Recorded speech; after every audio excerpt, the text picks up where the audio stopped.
છેલ્લા 4-5 વર્ષથી ગુજરાતમાં એક પછી એક ઘટના, એક પછી એક અપરાધ, માનવ વધ, હત્યા, આ સરકારી બેદરકારીના કારણે નાગરિકોની હત્યા થાય છે. એવો સુરત તક્ષશિલા, બોટાદ લઠ્ઠાકાંડ, વડોદરા હરણીકાંડ, મોરબી ઝૂલતો પુલ કાંડ, રાજકોટ ટીઆરપી ગેમ ઝોન કાંડ, અમદાવાદ જે કાંકરિયાની અંદર રાઈડ કાંડ થયો, આ બધા જ કાંડમાં ક્યાંક ને ક્યાંક જવાબદાર સિસ્ટમ તો છે જ, પણ હારે હારે આપણે પણ છીએ. કારણ કે આપણો જે માનવતા છે એ ક્યાંક ને ક્યાંક મરી પરવાયેલી હોય, આપણો અંદરનો અંતરાત્મા છે એ ખબર નહીં આવી ઘટનાઓ જોઈને કેમ જાગતો નથી. 45 ડિગ્રીમાં આપણે બહાર નીકળીએ છીએ ને આપણી ચામડીને તાત્કાલિક ક્યાંક છાંયણો ગોતવા માટે આપણે તડફડીએ છીએ, ત્યારે વિચારો કે જે 3000 ડિગ્રી તાપમાનમાં જેમણે જીવ ગુમાવ્યો છે એની શી વલે થઈ હશે.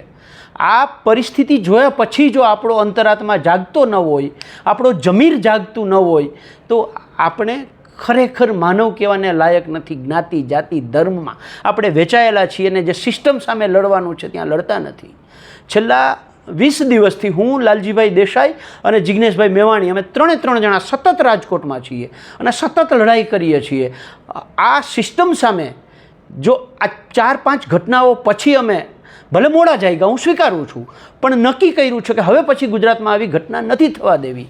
એટલે રાજકોટની અંદર સૌ પહેલાં જે શ્રદ્ધાંજલિનો કાર્યક્રમ, ત્યાર પછી રાજકોટના કમિશનર કચેરીનો ઘેરાવ, ત્યાર પછી 25 તારીખે રાજકોટ બંધનું એલાન આપ્યું છે. આમાં તારીખ 21થી લઈ અને 25 તારીખ સુધીમાં રાજકોટના એક દુકાન સુધી પહોંચવું છે પત્રિકા લઈને, એક નાગરિક સુધી પત્રિકા લઈને પહોંચવું છે. અને એમાં આપ સૌ લડાયક લોકોની, આપ સૌ જાગૃત લોકોની અમારે જરૂર છે, આપણે જરૂર છે, આપણા ભવિષ્ય માટે જરૂર છે. આપણા ભવિષ્યમાં આપણા બાળકો જાહેર સ્થળે જાય અને આપણને ચિંતા ન થાય એના માટે આપ સૌની જરૂર છે. અને ખાસ કરીને રાજકોટ વાસીઓને વિનંતી છે કે તમારો કામ ધંધો રોજગાર એક દિવસ બંધ રાખજો, ભવિષ્યમાં આપણા બાળકો ભોગ ન બને એના માટે.